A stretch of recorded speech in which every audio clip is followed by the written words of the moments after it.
Welcome back to the second half of the motivational platform.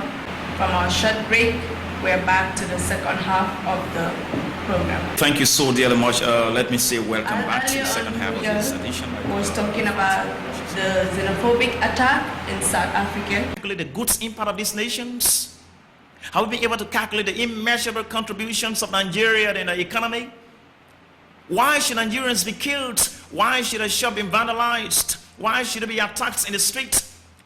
Have you considered all of the efforts they made to ensuring that you begin liberating?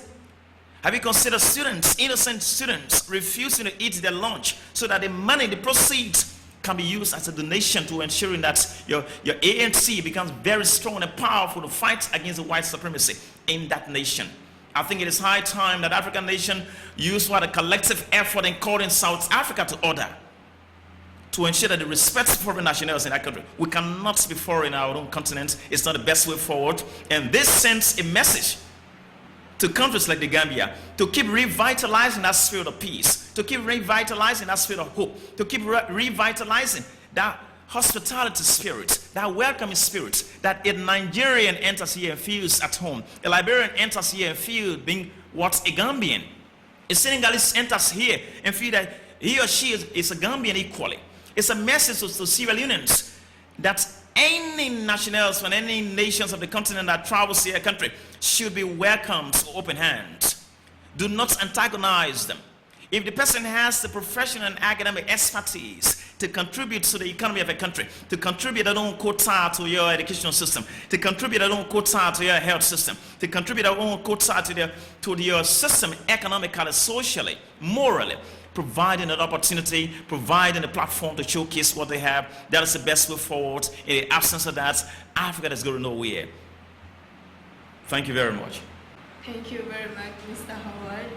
So, with all this impact that you emphasize on, how should Nigerians behave towards South Africans due to this xenophobic attack? What should Nigerians do? Thank you very much. We are people of peace and tolerance, so we cannot sit on this platform and preach that Nigeria antagonize South Africa. Already in South Africa, 20 top companies have closed down, have shut down, like the MTN, the DSTV. They've all shut down in Nigeria because they are afraid that their businesses could be attacked by the Nigerian counterparts because of what their people are doing there in South Africa. But this message is not meant to undermine the sensitivity that there are also peaceful-minded South Africans. But we're saying that as a nation of people, they have to cultivate a habit of peace. But we wouldn't talk to Nigerians to attack South African. Nigeria is a great country. She's better than that. What we can say is that Nigeria, regardless of the fact that they've had their own pitfall, they have their own struggle politically, economically, and traditionally and all that, regionally. What we're saying is that Nigeria should continue to exhibit or cultivate a habit of peace. Their meaningful contribution in the lives of other nationals, other countries around the continent should not stop. They should remain peaceful. It's going to be state-to-state relations. It's going to be solved. But the responsibility is on the AU and all other auxiliary bodies, all other auxiliary institutions that are tasked with the responsibility of ensuring that this continent become peaceful should call South Africa to order. Embassies, what I can say is that Liberian embassy in South Africa should be called back to order as a warning, as an indication of South African leadership that, look, if you treat Nigerian bad, they are our brothers, they are our sisters. They fought to ensure that our nation became peaceful. 14 good years, we killed one another. We destroyed our property, we destroyed our country. But Nigerians were here to ensure that we begin a peaceful nation once more. So if you attack Nigerians, you are equally attacking Liberians. And Gambian embassy in South Africa should be able to call, the Gambian government should call the ambassador back to the Gambia. Revoke all diplomatic ties to South Africa until they bring to an end this elementary and nasty behavior that cannot be described less than a word. Very ugly, very bad, very disappointing, very frustrating. And it's a slap in the face of architects about democracy who fought for the liberation of this continent, who preached about the need for African independence, who preached for the need for African unity, and that is the best way forward. All diplomatic ties must be closed down with South Africa as an intelligent calculation to ensure that they retrace the steps. But South Africans that live outside South Africa must not be attacked by Nigerians. South Africans in the Gambia must not be attacked. South Africans in Liberia and other countries of Africa or around the world should not be attacked by other Africans, because we are meant for peace and stability. We are meant for the mental stability of this continent, for the peaceful nature of this continent, so that we can move between and amongst ourselves, our borders, without let or hindrance, without stress. If South Africa has misbehaved, other nations of the continent must use that as a signal to learn from the error, from the mistake of South Africa, and ensure that it does not be replicated in any of our countries if we hope to revive in a situation and become a responsible continent, a responsible country, responsible countries that can be able to compete with other civilizations outside our shores. Okay, since this is not the first time South Africans are doing this attack, do you think they will find a solution to this? Do you think they will stop this problem? I think there is a way forward. Just like I says, there's a way forward. Other institutions of government, multinational corporations that belong to some of these nations outside South Africa, should get their businesses out of South Africa, because they're foreign too. So the Zambian who has not been attacked should understand that Nigerians that are attacked today, what if it were Zambian, should bring their businesses out of South Africa. That you don't need other foreigners in your country. We pack out of your country. We do that. Cut off all economic ties, cut off all diplomatic ties, as a strong warning to the South African government, to South African leadership, that there is a need to retrace the steps. There is a need to go back to your history to see that almost all of Africa fought. They joined in your struggle to ensure that you were liberated. So the least we would have expected you to do is to pay all back by being welcoming to all of Africa, not the other way around, not attacking, not destroying, not killing other nationals residing in your country. Whatever the reason is, it's not enough for a man's life to be lost due to the fact that he's foreign or he enters a country, he's taking your jobs from you. We cannot continue to promote mediocrity. If you are a Gambian, you have the qualification, be given an opportunity. If a Nigerian comes and he's a medical doctor and he has the right charisma to find himself in a medical profession in this country, Gambian should provide an opportunity. Of course, Gambia is doing that. So also in South Africa, if he saw a Tanzanian who has what it takes to contribute their own quota to the success of a country, provide him or her the opportunity to contribute their own quota. That is called cultural diffusion. That is called tolerance. It's called African unity. It's called revamping the spirit of peace and unity between and amongst Africans. And I think that is the best way forward.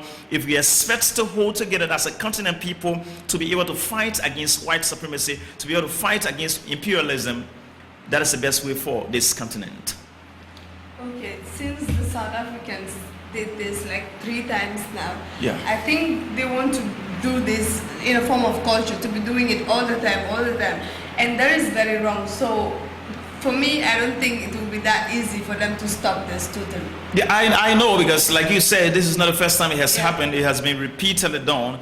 That is the reason why practical steps must be taken by organizations like the African Union that has been so feeble over the years. I mean, all Africans should be joined and then Collective combination of efforts. Collective effort of all the 54 nations.